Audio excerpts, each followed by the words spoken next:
আজকে নিয়ে আসলাম আমাদের সবার প্রিয় মজার একটা জিনিস নিয়ে, কদবেল মাখা। শুনে যেন জিভে জল চলে আসতেছে।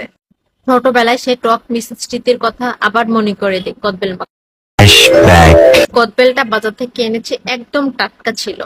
এটা প্রথমে কেটে নিব, তারপরে এর ভিতর থেকে আঁশগুলো সব বের করে নিব। এবার এগুলো ছাড়িয়ে নিয়ে এতে দিয়ে দিব একটু ঝাল, লবণ আর চিনি।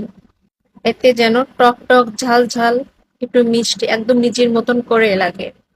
এই অংশটাই মজা, কে কত ঝাল খেতে পারেন দেখা যাবে।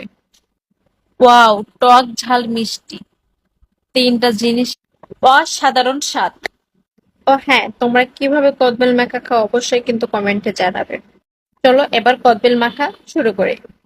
প্রথমে কদবেলগুলো ভালোভাবে ছাড়িয়ে নিয়েছি ভিতর থেকে, তারপর একটু রসুন, ধনেপাতা, লবণ আর কিছু শুকনা ঝাল হালকা রোস্ট করে এতে দিয়ে দিছি। এবার এগুলোকে ফেষে নেব, ভালোভাবে মাখানো যায় এই জন্য ভালোভাবে এগুলোকে থেতো করে নিচ্ছি।